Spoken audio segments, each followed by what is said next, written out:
Detroit, Jefferson Special.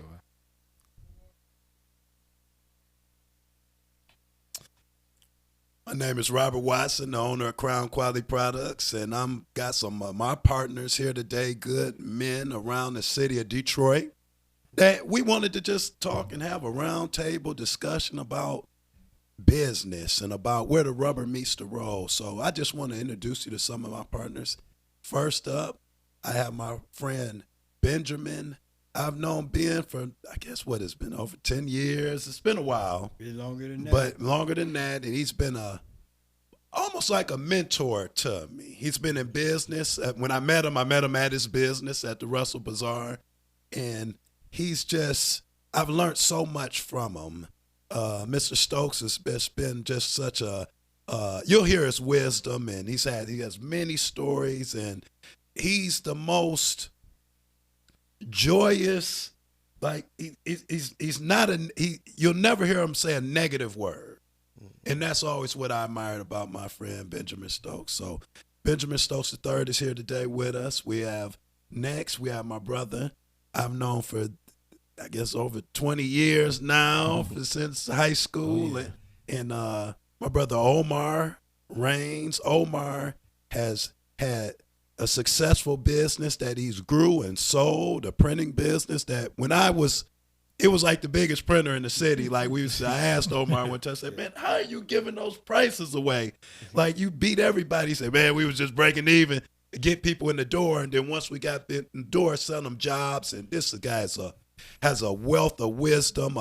In high school, a little tidbit on Omar.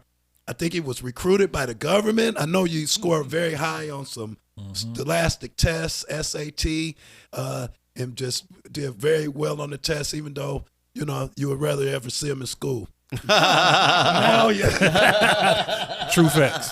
The sister is also a genius too. So, and now he has a business called the Nacho Grill, which is just blowing up, like in the city of Detroit, in the surrounding suburbs. Like it's just blowing up. It's been featured on Channel 4, Channel 7, just all around there.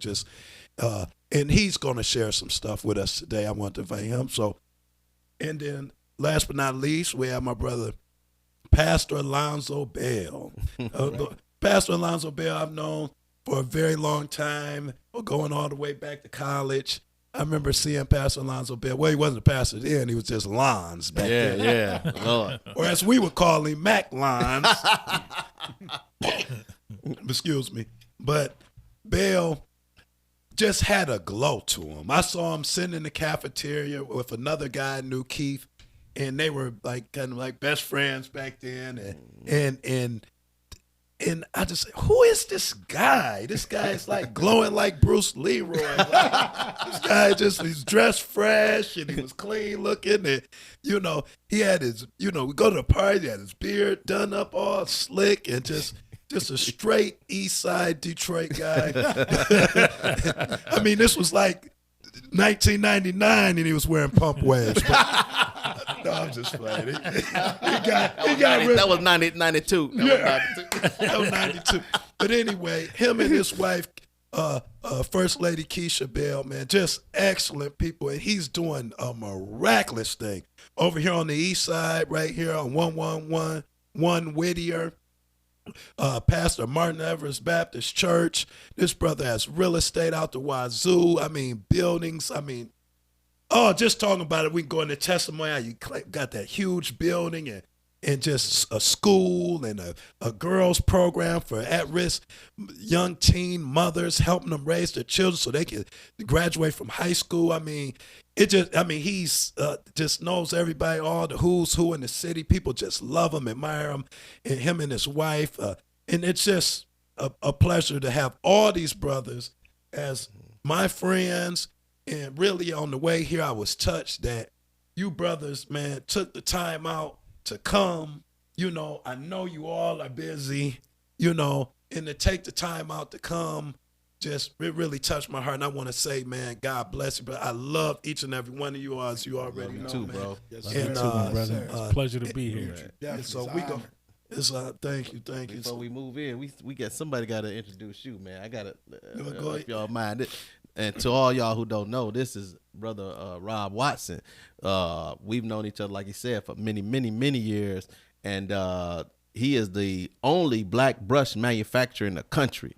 And so when we met, we talking about I was glowing, he was glowing too, and we just hit it off just like that. We were both business minded, and we were both very studious and hard working, and we had our tunnel vision on about being successful. Right. And when we graduated college and all that stuff, we kind of continued to grow our friendship. And man, Rob has taught me so much about business before I got into business.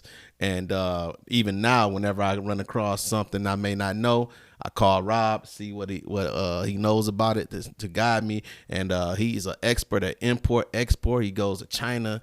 He has suppliers, he has interpreters, he got everybody on the ground. He got a successful brush company, and then he added on all these other aspects to his business. And, you know, it's just a blessing to know you, man. And he helps so many people. He's helping anybody he can help. He came and helped and blessed our young girls with a scholarship to start their own business. So I got, 3 of my girls are in business right now that's in my program because of Brother Rob and Crown Quality Products. And so just wanted to make sure we give your intro, man. And it's much, much more we're going to learn about today. 3 out of every 4 brush raves in this country is due to this. Right here. That's right. I take it. But, we here today. And basically, I called all you brothers, and we want to have a powwow and to talk about business where the rubber meets the road. Get it from the horse's mouth. All of these men are, including myself, are currently in business and have been entrepreneurs. I'm talking about all of these gentlemen here have not worked for anybody in years upon years. Myself included. I know Ben, and I know. So we've all been in business for a long time, and we want to. I hear a lot of podcasts. I see a lot of things, and I said, yeah, that's good. I hear a lot of get rich quick stuff and stuff like this. Okay, yeah, all right, But to be in business and to stay in business and to consistently do it for you, it's not easy. That's right. To be in real estate, whatever it may be, even a lot of professions. But so I just wanted to talk about where the rubber meets the road. And we're just going to let it go where it goes. So I'm thinking, I'm going to start with you. In today's climate, like in today's market and everything, we just want to break the ice. Like, what do you think, like, or what are some keys in business that you've learned that keep you sustained in doing business? Okay. I think the first thing that comes to mind, and one thing that I think is a common starting point, is customer service. What's going to differentiate you from the rest? What you have, everybody has, or they'll say somebody got it down the street. Why do they remember it? You. And that's customer service. And one thing I remember saying, we had a couple employees and they were chit-chatting at the register. Customer came in, they're looking around. There's no greeting, violation. Right. There's no eye contact, violation. There's no movement and an attempt to stop the conversation that you're having and a customer's entered the room. The violation. I think 3 strikes you out, but they made quite a few. Yeah. But the one thing that came to mind, I had to go over to him and tell him one thing. Here's what I said. I said, if you think you are the most important person in the room, you need to be on the other side of this counter spending money. Amen. Right.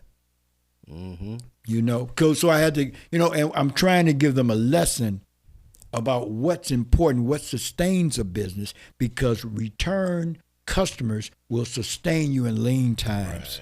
Right. Yeah. You earn them. You engrave in their mindset that you care, that you're courteous, that you're compassionate, that you're honorable in treating them because they're valuable. People who come to see me and people who come repeatedly to the business, I am humbled because they don't have to come here. That's right. That's funny you said that, because it almost brought me into tears, because I looked at some online orders, and I looked at the names. I said, I seen a lot of names we got certain people that'll buy from us like, and every other week. I don't know what to do, and maybe they're reselling or whatever, but they'll buy, and so we just give them free stuff with them. It's like, we appreciate you, we this, we that, and then we'll get emails back, we appreciate you. So one thing I learned was like, it's not just what you sell, but it's how you sell it. There it is. It's like, if I go to a high-end resort, and it's got all the high-end amenities, Right. I want high-end customer service. Come on, man. If I'm selling a high-end comb, a high-end pop, whatever, a high-end blow dryer or something, Right. I know they want a little more like, hey, I got the wrong one. Can I send it back? Oh, sure. And I got to be real. I got a lot of this from Ben. Like, starting out my business, I would go and just sit under Ben and soak up a lot of stuff because Ben is a customer service guru. And he'll be like, Rob, the customer's always right. I'll be like, and I used to not understand that. Like, the customer's always right. But it's so true. It's like, you don't want to lose a customer. That's it. No. I learned how to turn around a negative customer. And if you turn around a negative customer, somebody that's disgruntled, they ain't going to be. And I remember a guy, he was like, man, this ain't right. Da, da, da, da, da. I said, oh, well, well, if you do it like this. And I said, well, let me try to help you. Let me try to show you. Well, what about this? Well, you know what? Use it for a month. If you don't like it, send it back. We'll give you your money back. There we go. And this and that. This guy ended up emailing back and said, man, this is the best. You right. Then I noticed orders for this particular brush. It was a mohair brush. Just jump up in New Jersey where this guy's from. Because he's telling people when you win somebody that's disgruntled or that's just, not necessarily disgruntled, but just abrasive. Okay. Difficult. Yes, say that. If you turn them around, it's just like, me, I've been in treatment centers and this and that, da da da. And I used a little bit when I was younger. I'm alcoholic, I'm clean as up, but I'm saying it's like they say, like the dope fiend, the crack, people smoke crack. The runners for the dope spot, when they go into treatment or AA, they're gonna be the ones making the coffee, they're gonna be the ones, the runners that go out and get you customers, whatever. So okay, I'm getting off topic. but it's relatable. No, you go but it's relatable. But and the thing that's pointed out to me and what both of you guys are talking about, and then we talked about this earlier about business. When you think about business, most people think you're gonna always be up. Right. You only think about the upside. Right. And there's times where it's going to be lean. There's times where things not going to go the way you want to go. And that customer service, all those different things that you do for your customers to show them that you really appreciate their business, that's what's going to keep you going when everybody else stops. Right. And so you got to be humble enough to be able to know that a customer is worth satisfying. Oh, come on. And then being a pastor of a church, I got to deal with it as a business owner and a pastor, because without any members in the church, you ain't got no church. If you call yourself a leader, ain't nobody following you, then you really not a leader. Okay. And so you have to deal with people who have different perspectives, different mindsets, and you got to let them know that they are important and that you understand where they're coming from. And I've been able to turn a few people around. Like, matter of fact, I'm baptizing a young lady Sunday who we started out battling because in the church world and in our community, sometimes people start talking about it's a white Jesus and y'all worshiping the master's religion and all this different stuff like that. So I had to break down all of our biblical history as Black people and who we are in the Bible, and I was debating a lot, and so I was able to come up with facts.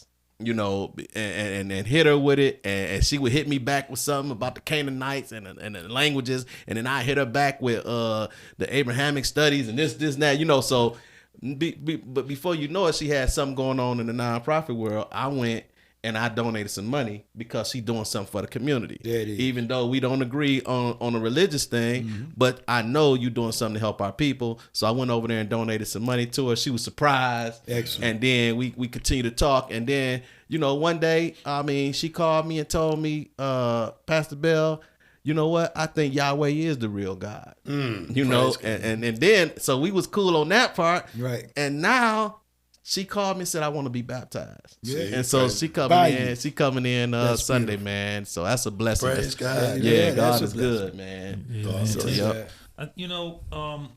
Customer service is a fascinating topic to me, because it's so faceted and it means so many different things for so many different businesses, and so, I think that the two questions pertaining to customer service is, one, specifically, what is good customer service?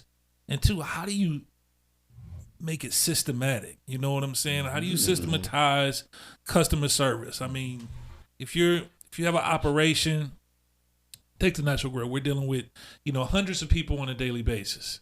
How do you take a 30-second interaction with a person and make it memorable enough for them to say that was good customer service? Like, I pay attention to it. I take places that have reputations for good customer service, like Chick-fil-A, and I'll go and I really would pay attention to my experience, engage, and say, does this meet up to what I've been hearing about the customer service standards? And if so, what made it a good experience for me? A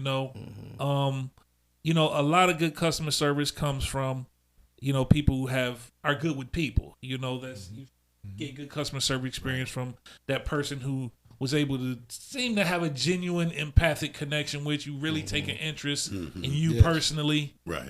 Some people are just wired that way. It's hard to make that into a system that a bunch of people can follow. So I think it's important to really, regardless of what your business is, take the guesswork out of it for you and as well as, like other people. Like specifically for us, whenever a customer places an order, we make sure we ask the name because people like to hear their name. So when people get called up to the window, it's easy for an attendant to say, all right, Ben, your order's up. How's your day going? Things like that. But even the things like that, how's your day going? Like all of these are things that need to be spelled out, because you only have a short amount of time. Customer service is sketchy, and you just have and I'm just fascinated by how people get these great reputations for customer service during what seem like such small interactions. What's making a person like really register that, and it is a lot of the micro things that you do. But just really trying to figure out how to take that and make it systematic for your company. I think that's equally as challenging to figure out. Quick flip is the name of the game. It's like I remember they say it sounds corny, but service with a smile. But I remember back, in the hustling back in the day in the streets, look, and tell a young lady, just look this guy in the eye and smile. Look him in the eyes and smile. If most guys are suckers for, if you look somebody, hey, how you doing? How big is that? How big is that? When was the last time you can honestly say that you went somewhere for service and they looked you in the eye and smiled? They did. They don't. And that could just set you. That would just set someone apart. Because nowadays, it's this thing okay, we're gonna start getting to some nitty gritty. Nowadays it's this thing I think people are so self-important. There it is. And that's counter to entrepreneurship. Because and when you're an entrepreneur, if you're going to do something great, almost the higher you go, the lower you got to become almost. And so it's whatever your idea, if it's not greater than you or bigger than you, then it ain't that big. Because somebody wrapped up in themselves just make a small bundle. We try to sell bundles of bundles and bundles. Right. And so it's I see it now with the customer service. You'll go to McDonald's and somebody will help you. And this guy talking like the man. Right, wait a minute, doc. If you can't be a good soldier, if you don't have if you can't take orders or have humility, it's gonna be hard. Come on, let me tell you, some of my people. It's gonna be hard to have success. Say that, because the dark days are gonna come. And then, and when things are going very well, for me, I don't know if there's other. It's best to be humble because somebody that's doing real well, people looking for a way for you to slip. yeah. They be like, oh, if you slip, I'm going to tear your butt up. You know what I'm saying? So you got to really be mindful and be extra humble, you know, and so that you don't come off as though you're boasting or as though you're, you know, you're arrogant or something like that. Because I've been to businesses and I'm trying to steer away from the customer service, but I do know that the customer service was horrible. They had a great product. Yes. But the customer service was so bad, I didn't go back. I just went to one the other day, and now they treat me. See, I want to just talk about that a little bit. Come on. Because when you have employees, that's the other part about customer service. Okay. You gotta almost humble yourself to even your employees if you are owning the business, Right. because when you're not there, they're your face. They can tear your whole business down. That's right. You know what I mean? You can, like you say, that you at whoever owned the McDonald's, they don't know that their employee is doing that. But why don't they?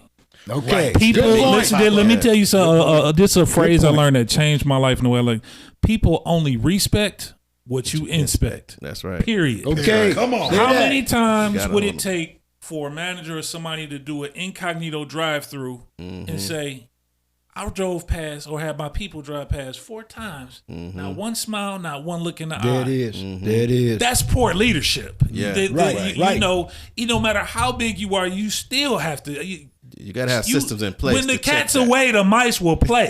They're Right. not going to have the same vested interest in your business as you. It's That's up to right. you That's right. to be making sure that smile and that eye contact is Okay. taking place. But if you have the same work ethic that they had, you just escalated in position. You might be Right. the manager or Right. supervisor, but at heart you don't have that same work ethic that Yeah. you would like to see them exemplify, or you would be on top of that. You would know exactly who's getting a smile. Right, right. They teach you that in business school. Like Facts. it comes There- from the you top. have to It follow starts from up. top. You Yeah. have Yeah. to follow up. But we got something called servant leadership. Okay. You know, where you exhibit to your employees how you want them to exhibit to your customers. Absolutely. Okay. You know, that mean I don't gotta act like a boss that come in and just badger you because I'm the boss. I need you to do this, or it's another boss to say, hey, let me help you out real quick. Let me show you doing a good job, but let me show you how this can be even better.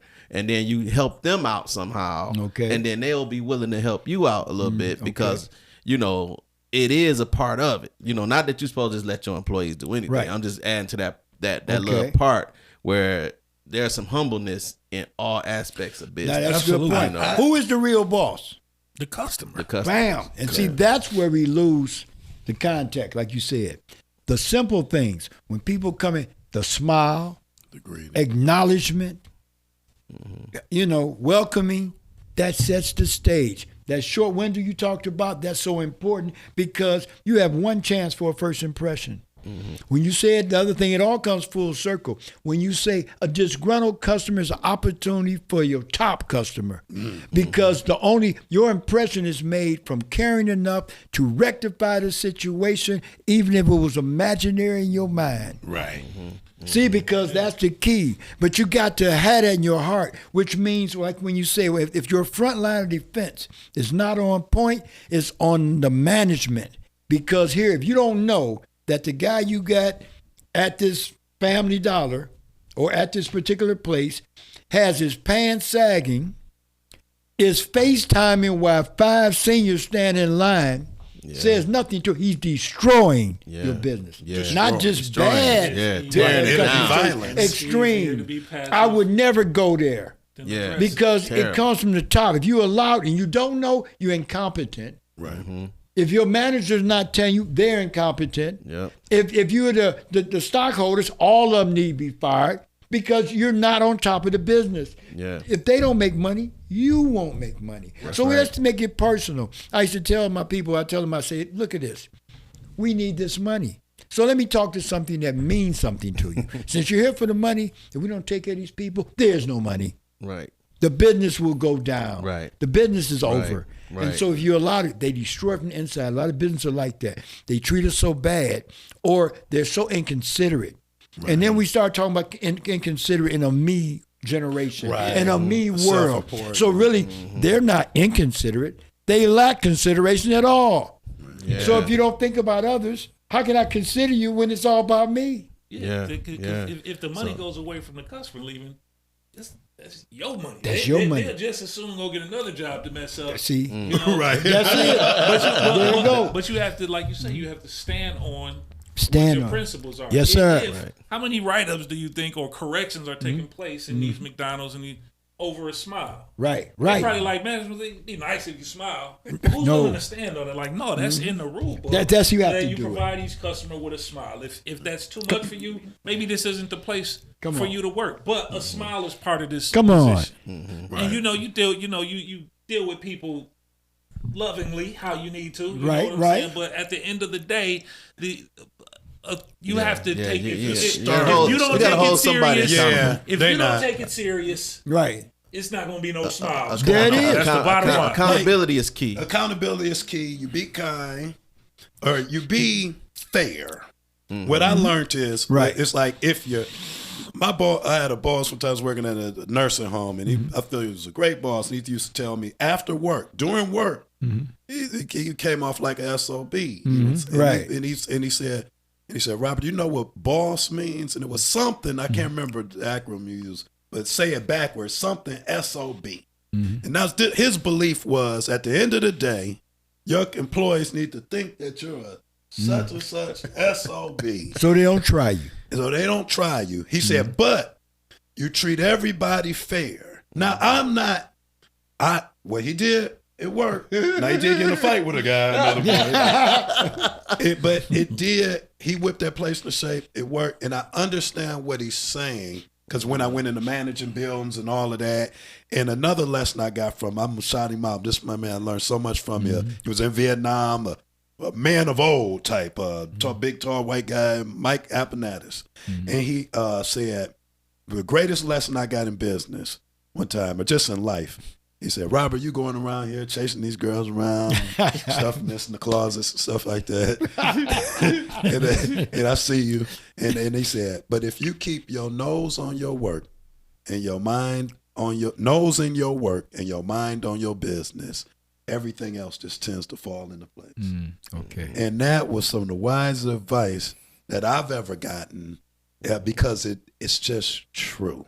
Right. Like if my mind is focused on my business, on what I need to take care of, what I need to do, what I'm called to be, what I'm called to do. Okay. And then my nose is in my work. I'm diligent. Right. The Bible right. says the diligent hand makes rich. Right. Okay. Right. So diligence to me is just constant, just consistent, persistent, perseverant. Just you could be diligent and just do something 10 minutes a day, but you do it every day. Right. It's keeping of the word to yourself. Like a lot of people, success is very simple, and it's just being consistent.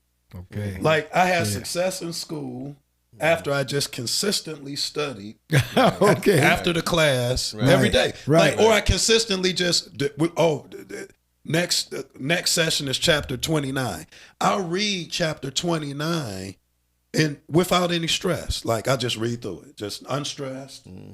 Because our minds are brilliant. We can know more. And so I just read it unstressed. Then I try to answer the questions I don't know before the class. Man, I stopped even studying. I was getting all A's and B's. I really wouldn't even study. Yeah, so once you find the formula. Right. Once There you it find is. the formula Consistent. and you're consistent at it, and that's the same way in business. That's kind of like what I think Brother Omar has found. Like he's not offering, and we can, brothers jump in as me. He's not offering in his business a zillion different options. You see what I'm saying? He's seen Chipotle, seen that. He said, man, what's like a high end? You know, because Chipotle is like, it's all right if that's what you want, but what's like a high end, like, and I'm just going to focus on nachos. That's high end. I'm going to have brisket. I'm going to have these gourmet. I like that. Actually. Yeah. That's Yeah, you make that's me my hungry, man. Doc. Oh, my. That's what I'm talking about. Even the chips are handmade. The salsa to the everything is by hand. Everything is cut up. Everything is fresh. Okay. Everything is handmade, and that sets it apart where you can charge $20 for a plate and they popping them. Right. and they popping them off. And you can concentrate your inventory, and your just the inventory, Man. buy in bulk, bigger, Right. and Specialization. I love it. Yeah, talk about that, Omar. One of the biggest compliments that we get, and it's probably the compliment that I get that means the most, and we get the most frequently, is these are the best nachos I've ever had. See, that's what you want to Right? hear. That's Now what you wanna nachos hear. essentially is a simple food, right? It's just Right. chips, cheese, meat, some toppings. Right. And everyone has had nachos billions of times. So what do you do to make something stand out, to make it elevate? That's our tagline, elevated nacho combinations. Okay. But when you pour a ton of intention into something small and simple. Oh, you know man, what I'm come saying? on. Come on. The pico. I mean, literally, it takes. We take hours just slicing and dicing the tomatoes so we can make the pico fresh. That's it. I don't even That's want to talk. The chip opera. The chips are cut by hand and fried in house, and you get compliments from each. And it's for people will recognize the man. effort. You know what I'm Right. saying? We get compliments from each and every Excellent. thing. Some people Yes. say, "Man, these chips on the news on Fox 2." Come on, the now. news anchor was like, "What type of chips are these?" He was like, I don't know if y'all have paid attention, but these chips are like people will notice when you go the extra mile. Yes, sir. My favorite saying is never crowded on the extra mile. There it is. And that's where all the opportunities are. Right. You know what I'm It's saying? only, what's the saying? It's plenty of room at the top. It's only crowded at the bottom. There it is. That's right. That's There right. it is. Say And when that. you're willing to do what nobody else will do, that sets you apart. That sets you apart. And I like some of the other things you were talking about when it came to concentrating your menu. Because I see a Absolutely. lot of people doing that now. At first, in the beginning of when we were, years ago, you would have people have so many different variety of different things. You can't even think what you want. But then that spreads you out as a business Come owner. on now. And I told one of the young Needlessly ladies, spreads you yeah, out. needlessly, Less and, is all more. them SKUs. That's what they call it. You got all these SKUs, but you it's making you run all over the place. I was telling my daughter, I was teaching her about business, and she wanted to go into this. She had a business called Forever Cute, like Forever Cute, and she was selling all this fur stuff. And so I said, listen, this is your first time, so don't do nothing with sizes. Don't sell Right. clothes right now. Sell like a purse where it's all the same. Right. Sell some fur earrings, things that don't have. You got to have 3 different, man. 5 different sizes. So if you get one shirt, you got to buy a certain amount of small, certain amount of medium, certain amount of larges. Then you got to, if you get a coat, you got to do the same thing. Now you got all these, and your money is spread out, and you can't really. Consistently, on your first time around, as you grow, you'll see what sells the most, and then, you can kind of take the concentrate time on with that. Being able to get a foothold on your core offerings is so important. You know what I'm saying? I got a fella friend of mine. His restaurant did I think he said about 650 in sales last year, and he was like, "Man, but I don't have nothing to show for it." Bro has like 70 items on his menu. Seriously, Right. Seriously. I mean, he's in the hood. You know what I'm saying? Yeah. And he got there's a French section, an Italian section, burgers. And I'm just like, man, do you Cut have to any fat. idea what type of time and financial effort it requires just to keep all that stuff in stock? Yeah. And if you really paid attention to your numbers, you probably 80% of your sales probably only come from 20% of your items. You know the 80-20 rule. You know what I'm saying? Right. So I mean, just being able to really simplify and get a strong hold on your core options, and then the decision you got to make so many decisions as a business owner. So the Come on less now. decisions you have to make, the better. We sell Yeah. nachos in one size. It ain't no small for the kids, no Right, large for the. It's one. Come on. You really get 2, you not eat half. It's a bad. But that makes sense. Yeah. Omar say, look, less is more. Some of Yeah. this sounds corny, but it's real. Yeah. Less is more. Do less things better than most. And you are there. Because if anybody needs these items, I have them and they're the best. And I've been in a restaurant for 30-some years, country clubs, executive dining rooms, many that I in. So you know about customer service, you know about quality of food. Hey, if they're the owners, they can order all this because it come out of their money. When you start talking about dealing with a clientele, you have to figure out where your clientele is. And if you concentrate, like you say, less inventory, less waste. The waste will kill you and food. The waste will kill you and other items when you got all these showboat items. You got some items on there, but they don't move. So those are lost leaders if they lead. Right. Huh? If everybody pays attention to them so they can come to you so I can sell you this. I remember one time I did a statue. I did a blue elephant. And I think we was hustling on the street. I wasn't at the Russell Bazaar before I went there. And we was Greenfield and Puritan and a lot. We were all hustling, selling plants and statues, rhinestone hats and, doing it. Now, what it was, I put a blue elephant out. A lady came over to me and said, "Why'd you paint that elephant blue? Nobody's going to buy that." And then she had a little booth over there. I said, "Oh, yeah?" I said, "But that elephant drove you over here.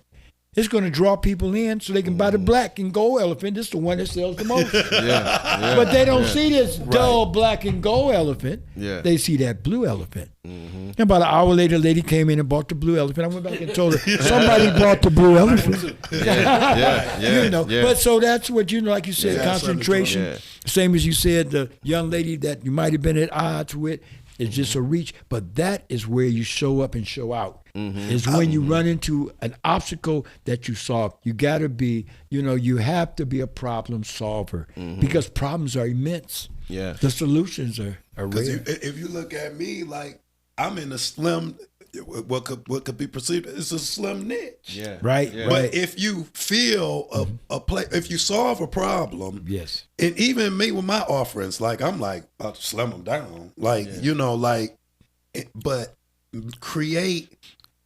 Okay, we got in the game, say, okay, $15, $20 hairbrushes, right? And create a margin. But then went to 30, then went to 40, 50. Now we at 60. I want to be at 100. I want to be at 1,000. Right. And selling, if I'm popping off $2,000 alligator skin, because but what it comes from is I'm going off something Omar said, is you gotta look at the data. I think a lot of times we get caught up in the run as entrepreneurs where every day we, ain't enough hours in the day, ain't enough, you running and hustling and you got all these different things to do. First we got to learn how to have certain people we trust and have checks and balances in place so that we can maximize our brain power. Now you're talking. Like Omar said last week, he said, "Man, I take the week off. I shut the business down." You know what I'm saying? I like, man, that's the wisest thing you can do. Because if an unrested mind will make poor decisions. Oh, man. If you got it, and haste makes way. So you'll be unrested. Then, there's somebody put pressure on you. You won't think about it. You make a hasty decision. Uh-oh, baby. You're going to pay. And so I just been like, okay, if I can maximize my offerings, I've done the research, marketing company, people saying, we expect to pay $50. What was coming back for Crown?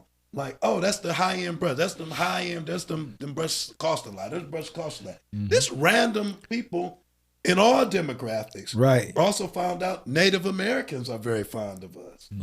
Yeah. Found out that it's a lot of Caucasians upset that we're not selling to them. Right. You see what I'm saying? One premise for us, I don't know if y'all have ever seen that where they do the thing where they put words. So a word that they only hear a little bit of, it'll be small. A word they hear moderately, it'll be a little bit bigger. And the word they hear a lot of, it is. And it's like, then we get something that's like, well, they're old or whatever. We've been around a long time. Okay. But the greatest data that I found was a price point that was expected to be around $50. We raised our prices on Amazon and stuff like that. I'm selling stuff for $20. Got starting that stuff selling for $26.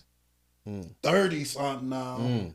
Popping off even more. Wow. People respect it. They respect it. And you got to find out, because you could offer a product that's phenomenal, but if you're selling it too cheap, no one will believe it. If I come and I say, okay, I got this gold bar, and I'll sell it to you for $100. Man. Or somebody comes on the street, some Cartier glasses. Like, you got the Cartier glasses. Are they real? Oh, yeah, they real. They $200. Well, why wouldn't you sell them for $600? Right. You can get that just as easily. So you have to do the marketing to find out. I want to ask you a question about that. So how did you how did you collect your data on that? What did you do? Like look at some of the reviews, or I paid a marketing firm. What they'll do is I paid a marketing firm, and they via Facebook and some other things, and they'll offer a gift, 10% off or something, or whatever, to not just my business. I guess it's the other business, something they have, and they it's a questionnaire. Okay, that's good, get man. back all that's the good. results. Now you see what I'm saying? That's look, it. Look, man, I'm telling you, he got a whole bunch of game for everybody. Oh yeah, Right. Because Hey. one of the things I learned from Rob, because like we were talking about earlier, when I first got into business, I was always thinking about you get something that you can sell so cheap that everybody can afford, and everybody you will get a bunch of people. But what Rob showed me with his brushes, when he came out with his brushes, and they were like high end, and $25 and $30 for a brush. I'm like, man, I don't know who's gonna pay for that. But when he told me the formula, basically, you put enough margin in there so that you can wholesale to other people, so that they can help sell the brush and they can make money. When you help other people make money, you make money. Yes. And so, that was some. So I look, I got my coloring books, storybooks, posters, all my stuff. It's high end. I got a $20 storybook, a $15 coloring book. I got posters, $15. So and like you said, I'm thinking about doing one of the market research. Do it. Getting one of them firms and see what they think. And another thing I heard a guy say one time, a master marketer, he was like, look, it's easier to get 20,000 out of somebody that's rich with a trust fund than $20 out of a man that's working hard every day. That's true. Right. 9 That's to true. 5. You know what I'm That's saying? true. A hard labor job. Offer something high end. Offer what are you offering them? You see what I'm saying? Like, good. so you increase your offers and you get a higher end clientele, and they'll end up being more loyal, and it's less people bidding on that type of, like, I found it from when I was hustling the streets. I was trying to sell some Rego weed. I'm not into none of this now, but I was sell some Rego weed. I said, man, it's too tight out here. It's too everybody's selling this. It's too slow. And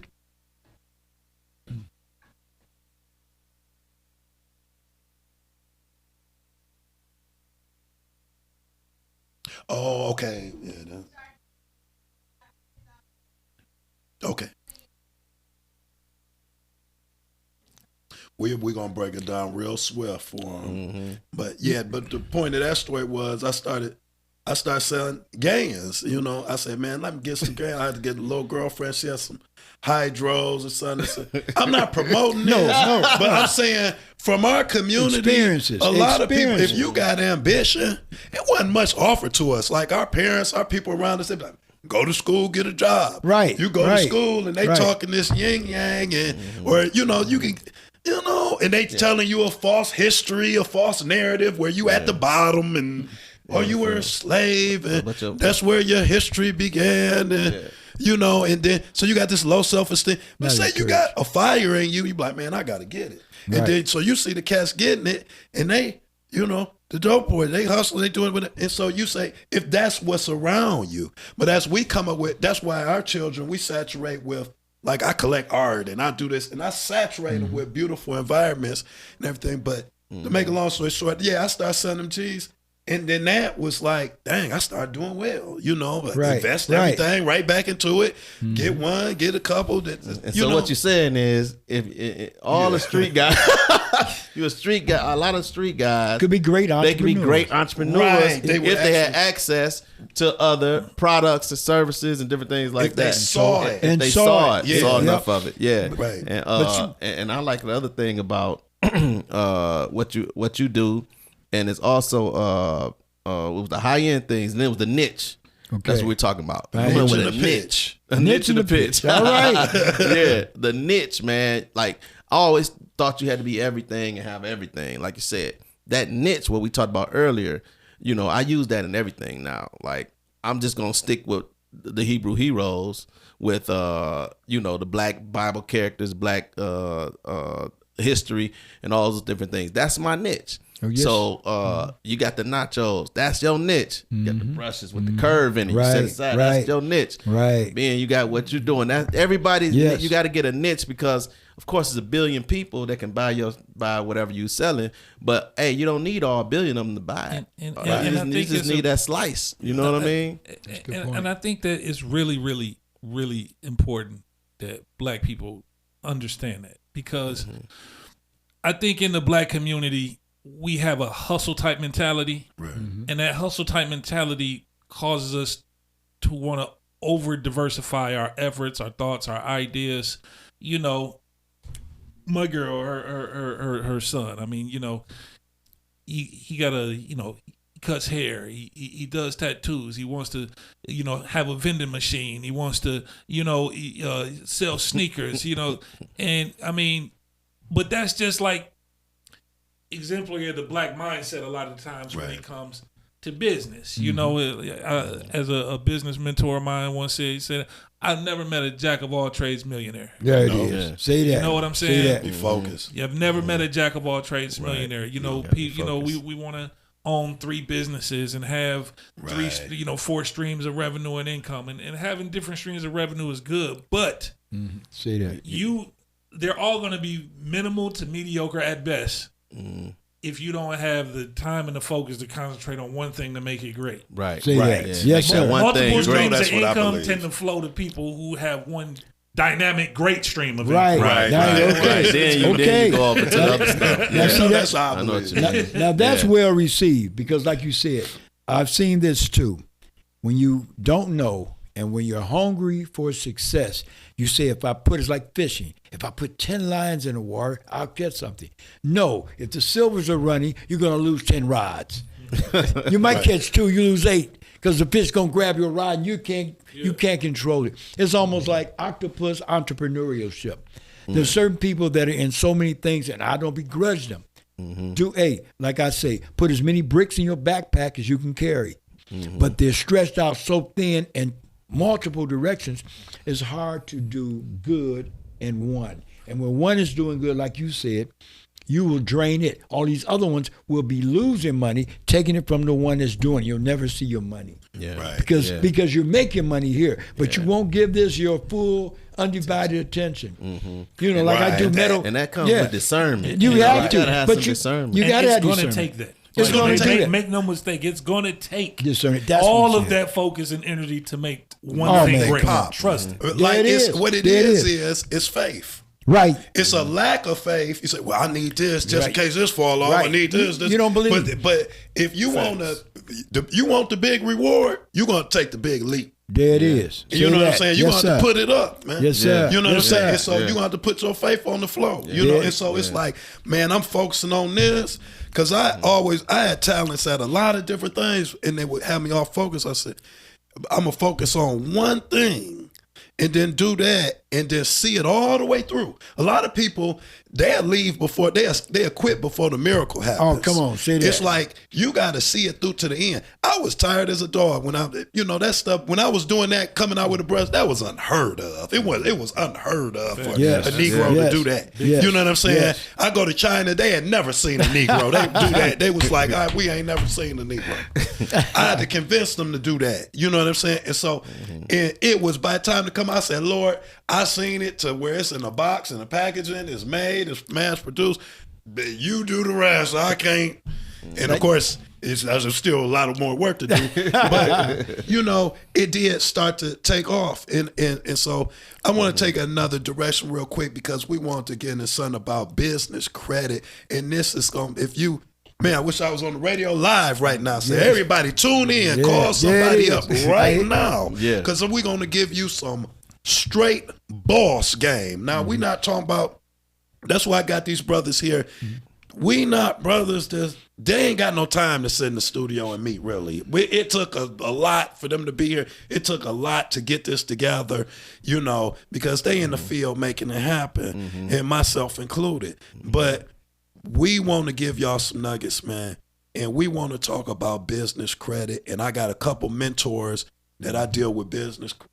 I'm telling them you do exactly what I tell you to do. Oh man, come on now. And I that's what wish it was somebody. I had Oh, nobody. One thing about blacks is we don't want to give nothing away. We want to player hate. You know what I'm saying? And be and do that too much. Like The game brother, has to be sold. That's what we think. right? Oh, Sold, the game not has to be told. sold, not That's told. it. The game That's has what to we've be been sold, brought not up told. on. Right. And that is garbage. But let me tell you Yeah, what it you is. really are, brother. When you like that, what you really are is you're kind of feminine and you're a coward. Now I'm gonna talk raw too. You're a coward when you're like that. You're a little feminine and you're a coward because it's plenty of money out here to be made. To share, You ain't yeah. got to try to bump me or you're trying not to help me. So what I do is I talk with people, and this is real, that I've given them advice and told them what to do, and they become multi-millionaires. Yeah. You know, and they all ain't been black either. You know, and so let me start out like that. We want to talk about business credit. I'm gonna let Bill bring it in. Okay. But Bill, tell them about business credit. Tell them about how to get a good credit score, and then from there, getting your lines of credit and whatnot. sir. Right. So I started out before I did my business credit. I got my personal credit together. Okay. Because in order to, sometimes in order to walk, you got to crawl. So a lot of people think they can just go straight into business credit just from day one without having anything to back you up. Myth So one debunked. yeah. Now there are Right. ways to do it. Okay, There's some come people on. out there that can teach you, but it's still not going to be overnight, And so first thing you want to do is get your personal credit together, because a lot of times you may have to be a personal guarantee on something that you're trying to do with your business. If your business hasn't been around for a long time, if your business has not shown that it's been able to have a capacity to handle a credit card or a line of credit, then you have to do a personal guarantee. I did a personal guarantee when I first got started. And so I got about 2 or 3 businesses now, and I'm getting myself together now to even enhance what I've already gotten. So the banks, believe it or not, if you know how to approach the banks, they'll give you lines of credit. They'll give you 10%, sometimes 20% of whatever your gross income is. And so sometimes they're not even looking at your credit, or the credit line, your score can be low. But if you can show that you got income coming in, you can get a line of credit that way. So it's a lot of things, but your personal credit is very important, but you got to use that in order to get your business credit. You know what I mean? Because you can transfer that personal credit over to a business line when you because you don't want your main credit to be messed up or maxed out. And so I've been through that as well. I've been through getting with real estate. I've renovated entire buildings with my credit card, with personal lines of credit. Can you tell the people how specifically they would convert their personal credit into a business line? Well, it's like a transfer. No, Bill, start with somebody, a young person, and they 20, they about to go to college, and they got 0 credit, and they about to get offered a bunch of credit cards. Right. What do they do to get that 750, that 800? Well, if I would have done it, if I would do it all over, because I went in college and messed my stuff up. You don't know. What I did was we went in there and we signed up for everything. But it's okay to me right now. I'm gonna get my kids. I want them to get lines of credit, so I make them authorized users on my personal credit cards, so that they'll have those trade lines, because it's all about trade lines, the history of the trade lines, as well as the limits of the trade lines. And so if I was to go into college and tell a young person, but it's so hard, you got to be careful telling them this, right? Because they get up in college and get the swiping, because that's what I was doing. I'm like, this is like free money, you know what I mean? I'm swiping, getting fresh, because we ain't had nothing coming from the hood. So I was getting fresh and buying a whole bunch of expensive clothes. But if the disciplined young person can go up there and get a credit card and leave it alone, and use it minimally, and then make sure they pay it off, then it's a good start.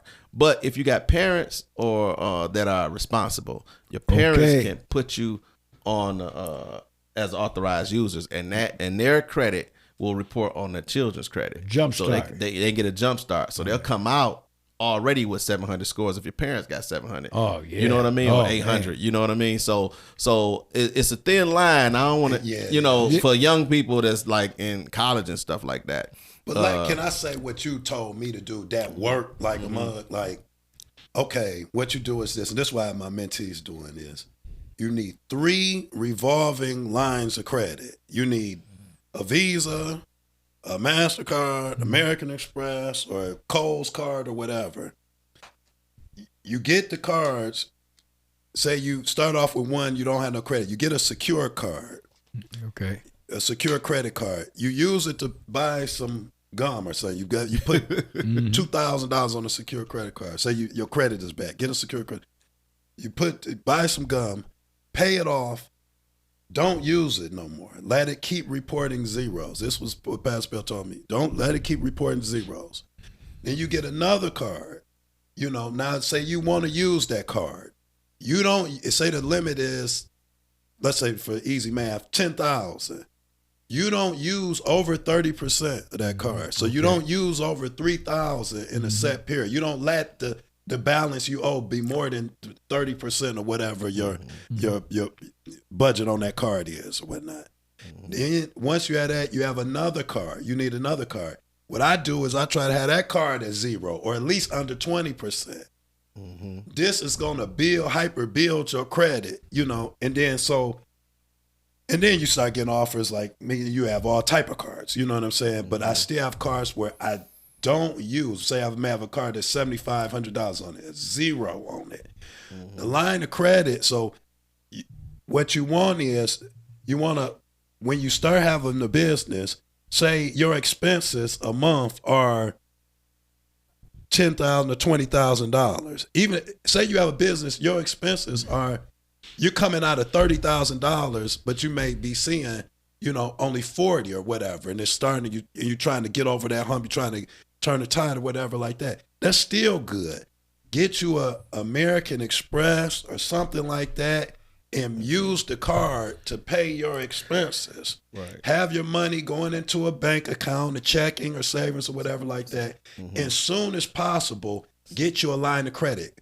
They don't even they'll do a credit check, but but the business one, like, they don't even do. I don't even know if they can do that.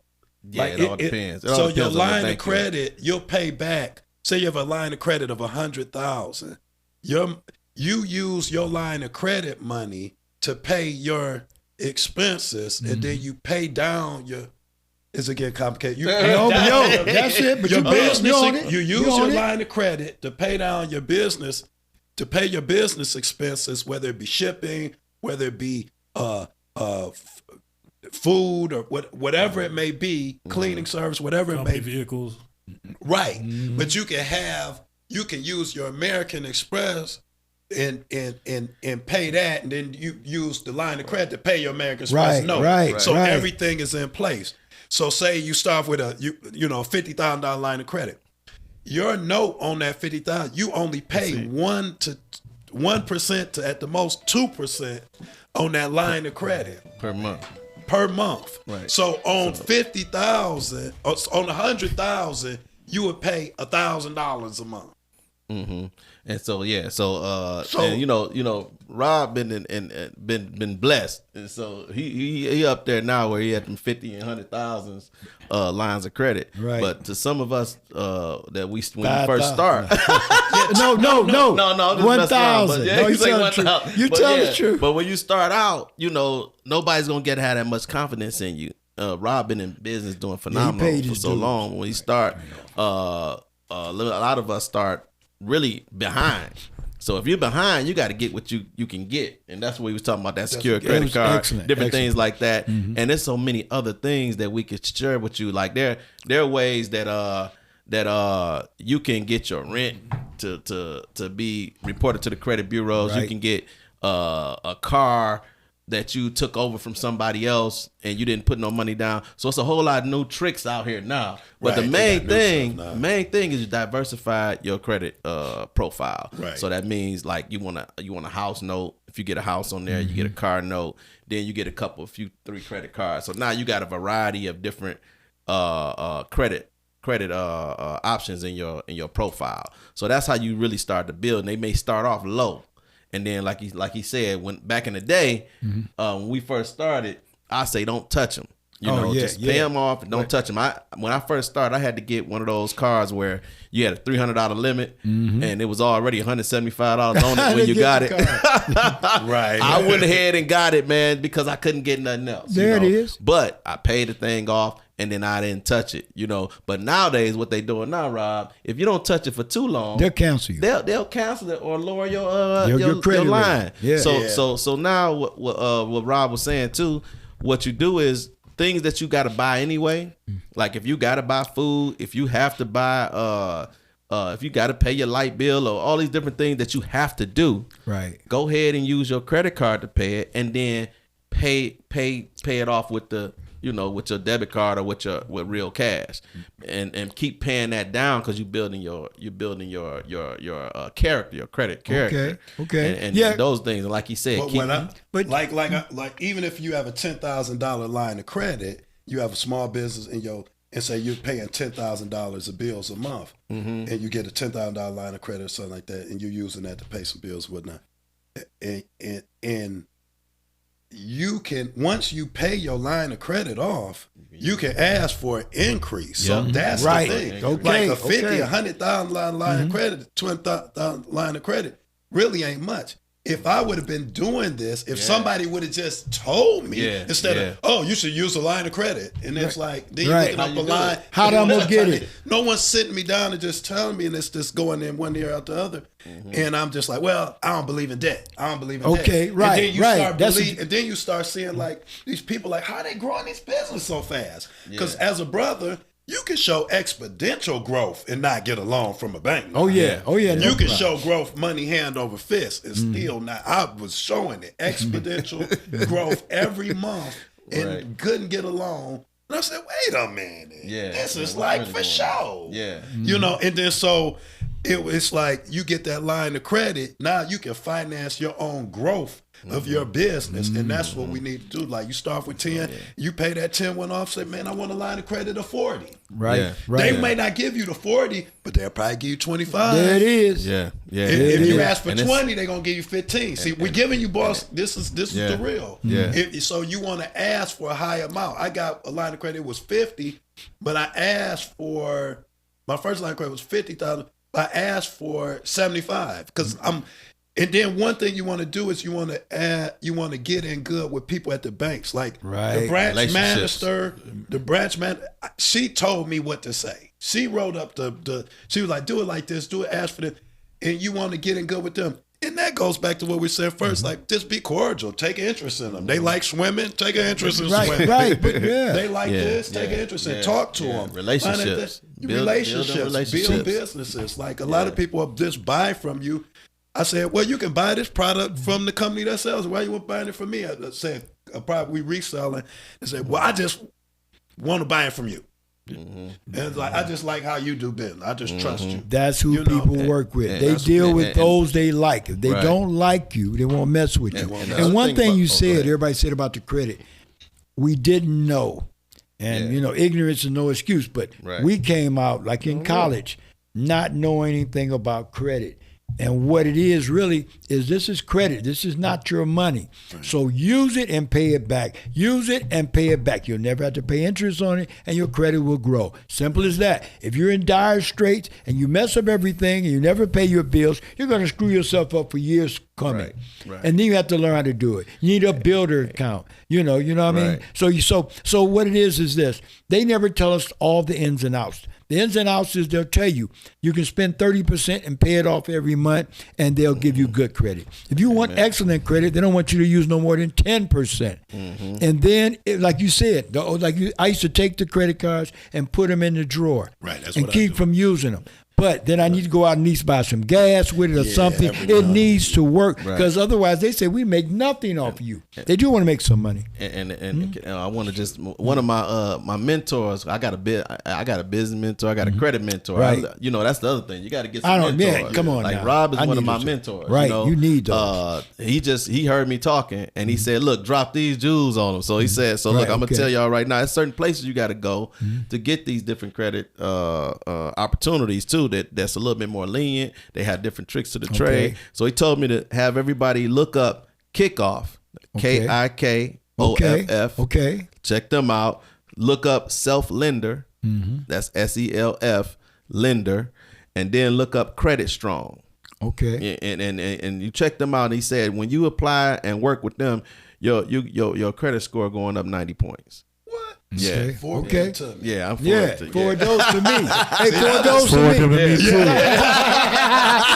This is working. See, one thing is true, and here's how we bring it full circle. In general, we start out talking about customer service. Now, where those skills will take you is this: getting customer service and being cordial with your banker, with the people who you buy supplies from. All these people will afford you the opportunity. Another thing is this: when you're talking about the young people, people got to be vigilant and disciplined. A credit card gets you in trouble in a hurry. That's the thing. It's kind of See, is what it is. And also like this, it gets you in trouble because need more got you. Yeah. See, when you're in dire straits, like, hey, your credit's good, something come up, you're going to use the credit card. Do you see your way forward to paying that back by the end of the month? If not, you have to make the minimum payment. But if you max it out, now your credit usage is going to hurt you. Now, it's better to have your credit usage up there for a minute than the default. Okay? Right. It's better to have it over 30% and pay it back and get back. You would rather not. If you're going to have good credit, you can't do it. You dig? But you have to be real with yourself about your situation. Right, if you're in bad shape, you don't need a credit card. Now, you might think it's a panacea to get you through, but it'll get you deeper in the hole because you're going to take the money you don't have and spend that. And the thing about credit, you gotta use the card for something that's gonna make you money. Right. You can't use a credit card to go buy a bunch of clothes. Right. No. I used my credit cards at one point in time.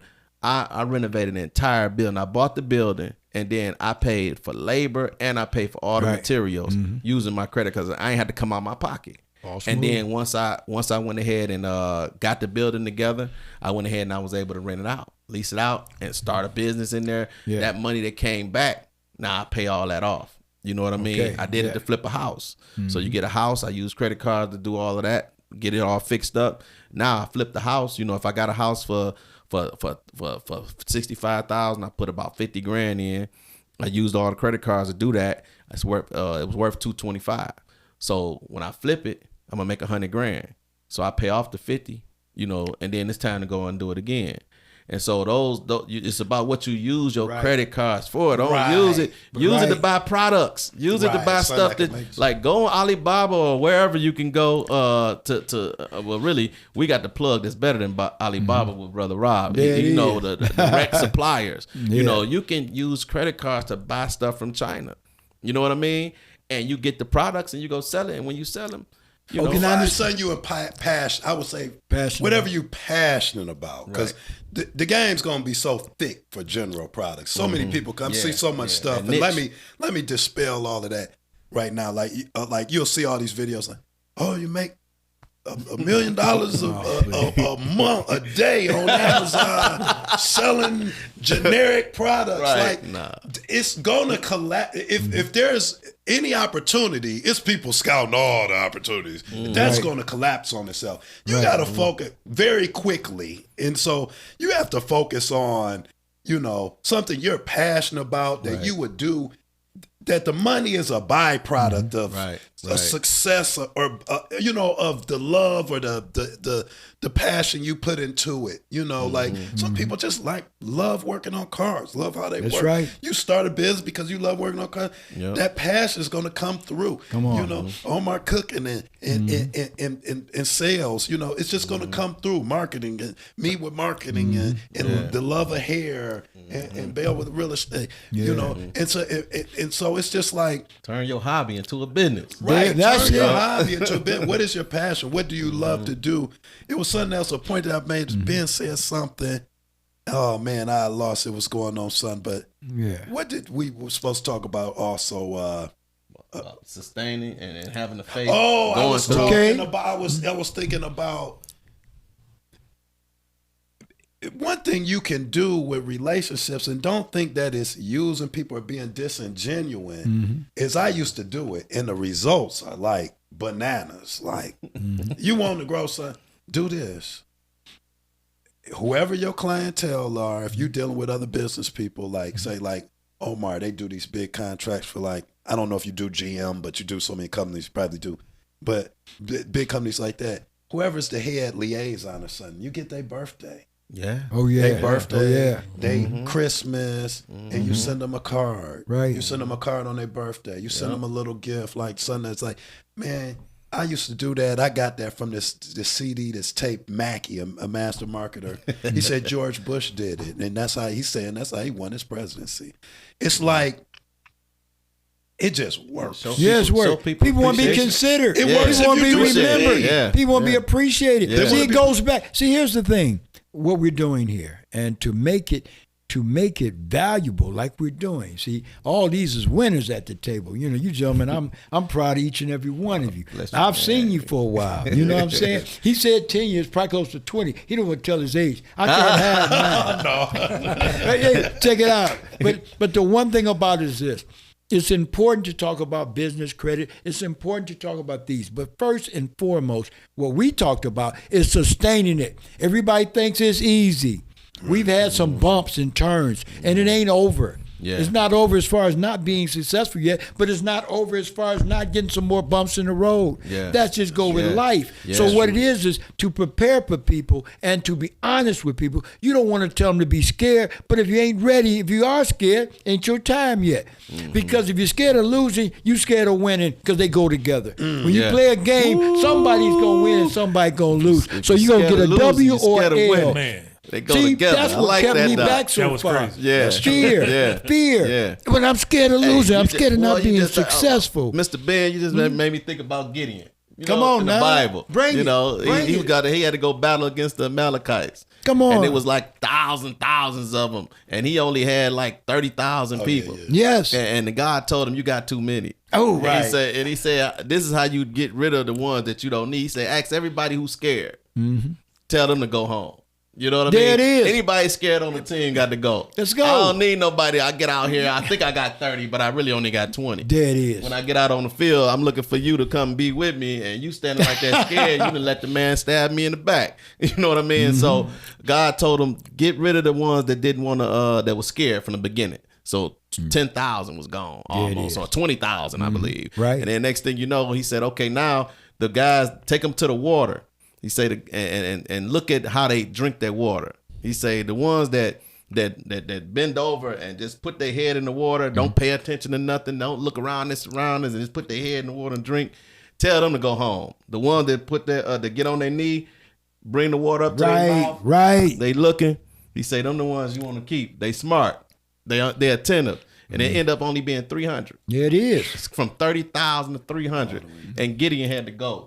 He said he asked God for a sign. God gave him the sign. He said he got to go. So sometimes you just got to go. Go- What there God it gave is. you. Say that, When brother. God gave you, you got to go with that faith. If God gave you the sign, you Come got to on. go. Come on You got to now. go. And like I said, if you're scared to, you're scared to scared- lose, you're scared Yeah, to man, win. you scared to win. He said you got to leap out on faith. On you know? faith. And, like you said, but you got to ask for that sign. If you're passionate about it, go.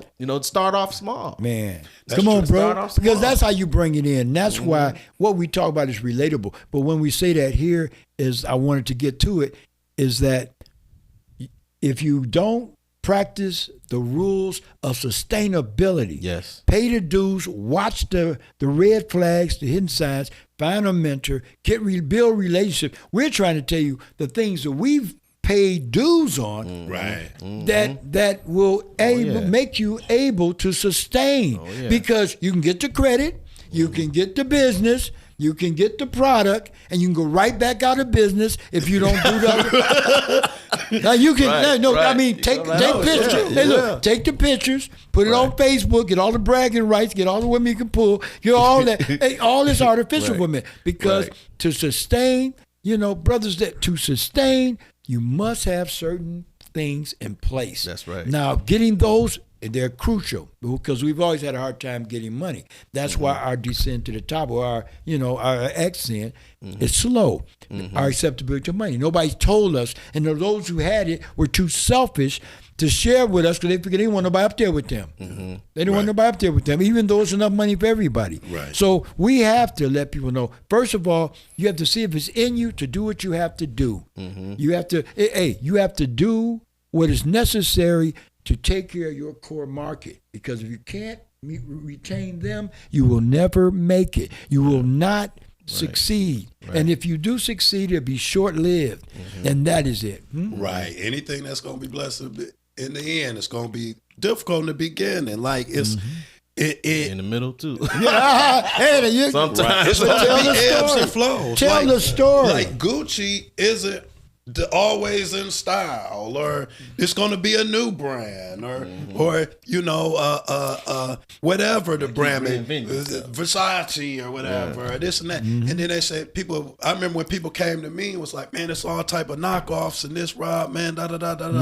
I said, what am I going to do about it? You know, they said, man, I said, look, Gucci got Louis Vuitton got knockoffs in every gas station. That's right. Yeah. But what separates the real Louis from the fake Louis? And it's like, because how it's made, the detail, the care, or whatever it may be, the rarity of it. You know, so I start coming up with limited edition stuff. And start coming up with, man, you got to pivot in this game. You got to stay on your toes.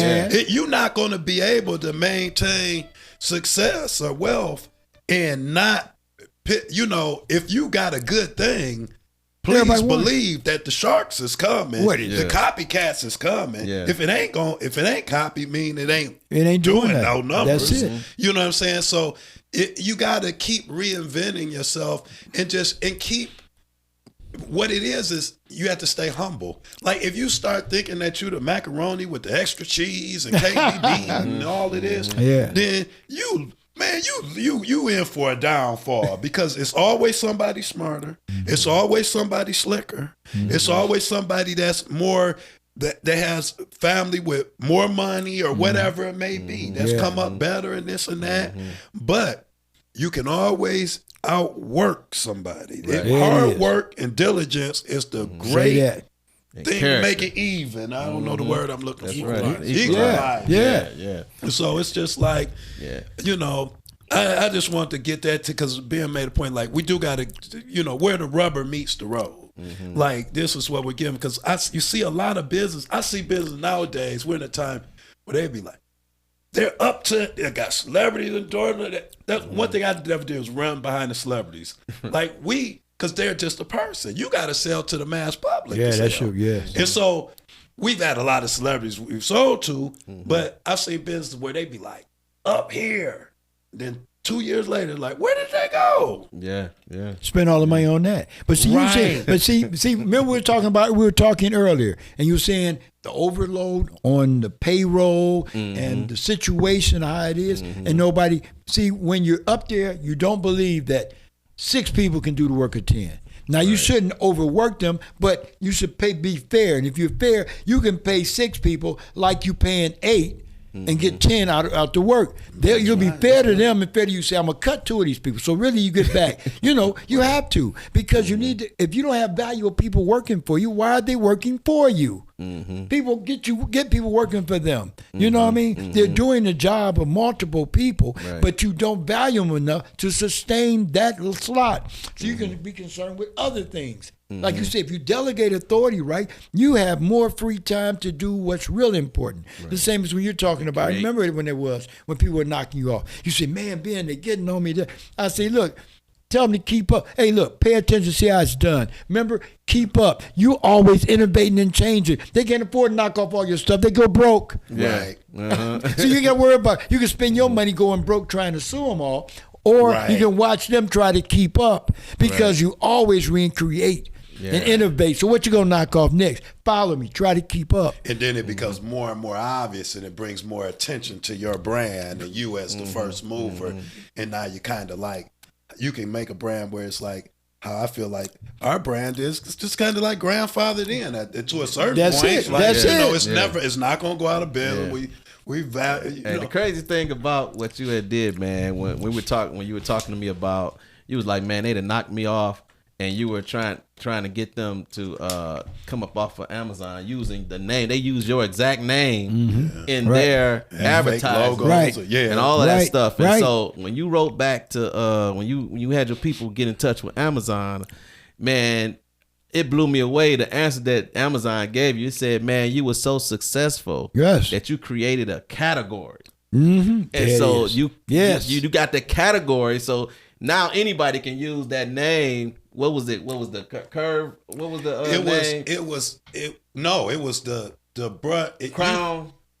Right. And call it, because it's like the style, a crown brush. It's a legal Crown term. brush. Right. Right. It's a So legal I made a term. crown brush, but I ain't crown. Yeah, Right, he the first person to come out with the crown brush and called it crown. And now, because it got so popular and it was so successful, it became a category. Okay. Right. Okay. It's a legal term for it. I forget what it. You're right. I forgot all about Yeah, that. I see. There's so much stuff out here you don't know nothing Man, about. Right. we ignorant.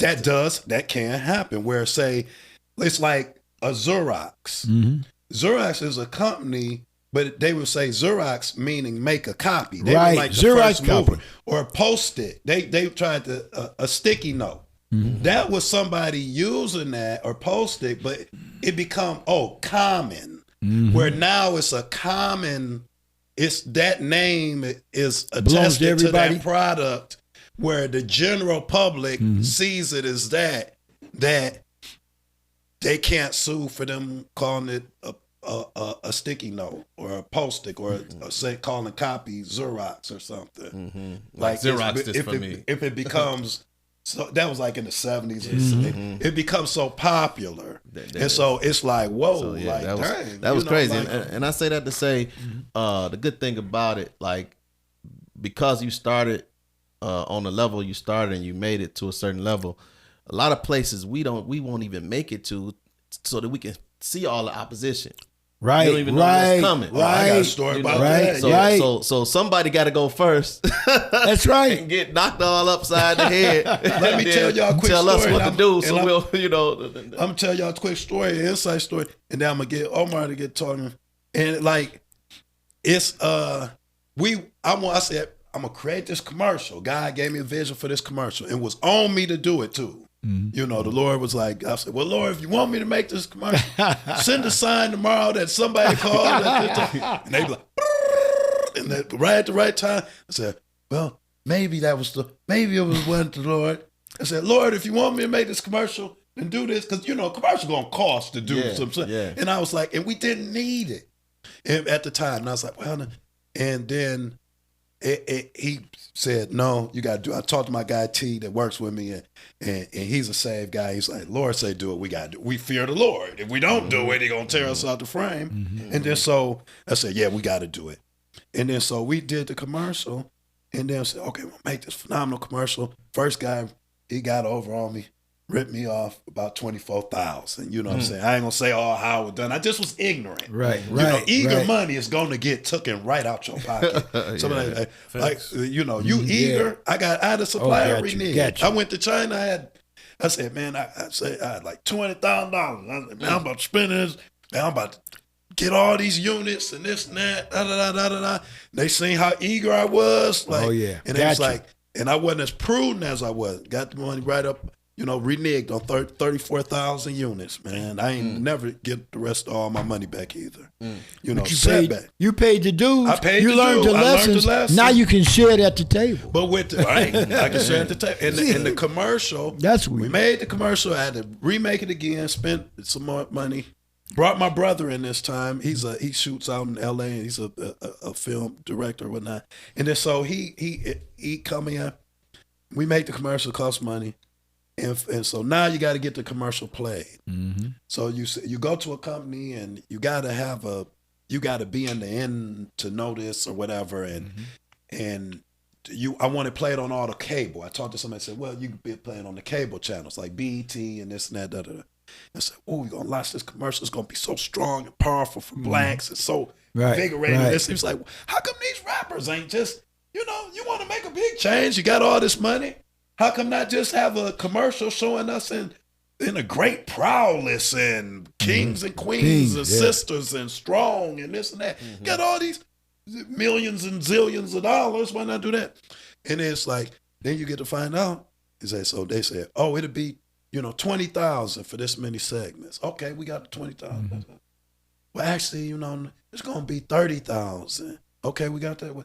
Then they come back again. Oh, they block you. No, you got to spend $60,000 or whatever. You say, you know what, Lord, I'm gonna do it. I got 60, and then they say, okay, we gonna have it for this slot and this slot. You keep getting bumped, keep getting bumped, keep getting bumped. The commercial getting bumped or whatever. Oh, another company. Oh, this and that. And at the end of the day, man, a lady was like, I don't even know how y'all got this for her. Like, See? But you see? you will hit the glass ceiling. Yeah, like, yes. Yeah. it is controlled. Wow. You're not, I don't care how much money you can try to pay your way, you're not going to show some super duper positive black imagery You did. unless it's a company that is in their crew or whatever, or in the status quo. Wow. You know what I'm saying? Wow. And I had Goldfinger tried it too. At the same, he said, Rob, remember when you told me about that? And he had a backer. They did the same thing, 20. Then they said 40. Then it was like, Everybody hey, the trying to backer was scam. like that. And they, it's not a scam. They trying to price you out. Right. And then you say, Yes. you know what, I got it. You say no. You say forget it. okay. They They didn't want you block to you. stop. I'm gonna let you in. I'm just gonna tax you now. You get to a certain way, I might let you and in. I'ma keep But taxing. usually you're gonna get frustrated and say, I ain't You'll messing get with y'all. frustrated. It was so difficult that once we got it on the schedule, it still kept getting bumped. It ended up airing just one time. And this was a 30-second commercial. It's a long commercial for commercials. And this was like, at 2 a.m. or something. You know what I'm saying? Right. And we try to pay, and they wouldn't do it. So you do hit a ceiling that you be wondering why that we don't just bombard. It's an image battle. Let's not be silly. Yeah. And let's just bombard our youth with positive images. That's it. That's Strong it. black positive images. That don't via work. commercials. But you can't just do it. I found that out. Who is that brother that has all those media outlets? Byron Allen. Byron Allen. Yeah. I'm talking about, and he's from this area. But anyway, what's so deep about, like you said, they are obstacles, unforeseen and visible. And so you have to be, you got to be vigilant. Yeah. If this ain't, business is not for the faint of heart. Many sleepless nights, stress, you're going to look like a fool. You know what I'm saying? Right, to right, you. Maybe right. not really to others. Hey, you because might- you're hey. going to take chances that a You lot will of look people like a are scared to fool. do Yeah, it. yeah. To everybody. Right. They talk about you like Friends, no. family, I yeah. say to Strangers. everybody, Yeah, not yeah, have, yeah. especially your family and closest people too. You're going to do what? Right. You're going to do this. You're going to do that. Right. The same as you use your credit card. That's walking by faith. But what you had to tell somebody, Robert Townsend did it, made That's a what I was movie thinking, Robert and got Townsend. up there. But the majority won't because you overspend yourself without knowing what you're going to do after you make the movie. What you're going to do after you redo that building. Because if you can't turn that into money in a timely matter, you're going to be in trouble. That's right. See, but I'm saying your plan was farther right. than that.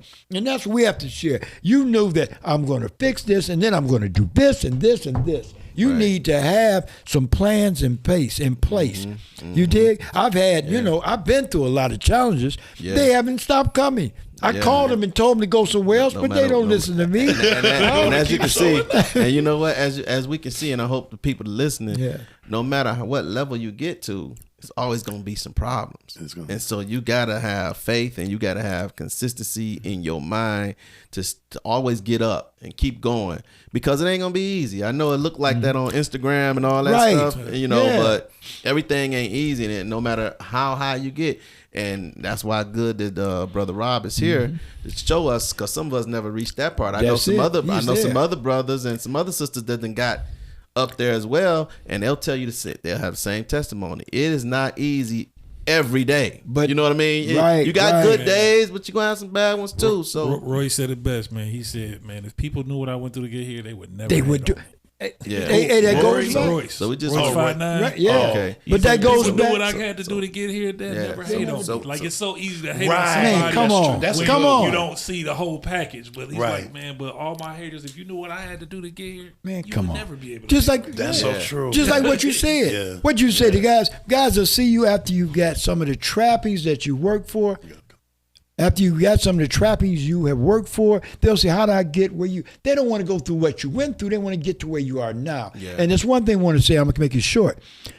to those in business, there are certain businesses never make over 100,000 a year, but they're successful, they're happy, they don't have to go any farther. If they can manage what it is, they've created their own job. They don't need a box. So don't think you have to be a multi-millionaire to be successful. You're able to pay your bills, send your kids to college, do what you do, live happily, work for yourself, be your own boss, pay your bills, and don't always be on the negative side, because the growth has to be exponentially. You do a lot of things. We spend a lot of money at the end of the year. You say, what? I don't have no. Hold it, I spent. I guess the topic for the next one will be then the difference between owning a business and owning your job. Amen. We want to get over that. Make no mistake. I own my job. I'm trying to own my business. It is running 100% autonomously. The oversight and the leadership still be there, but I'm trying to get to the point where I do not have to work in my business. Right. I just want to work on my business. There it is. That's a whole other. We didn't get a chance to talk about investing. It's so much. Oh yeah. We got to talk about what you do with your money once you get it. Right, because I got some tips on that. Okay, we definitely gonna get back and do this again, man. Well, I'm so happy to see you, man. Brother Ben. I'm honored. Hey, man, it's a blessing to have you. I'm blessed humble. to see you. Blessed to have Omar, and of course, a blessing to have my boy Rob. I'm just happy to be here, man. So, it's been a blessing. Look, we're gonna come back and do this again real soon, yes, man. Sir. And we're gonna talk about the investing part and how to start scaling. So we can have some employees, and we don't have to be being a one-man show or two-man show. So that's you got to So it's a strategy and all that. So thanks again, y'all. It's been beautiful. Man. Yes, sir. All right, back. Yes, sir. My man. Oh, it's always a pleasure. Boy, Vel right there. I got to introduce y'all to Vel, man. I thought you said Bill. Thought you was Bill. Yeah, that's beautiful. Hey, that was good, man. That was good. Yes, sir. There's so much we could talk about. Yeah, that's the good thing about a podcast.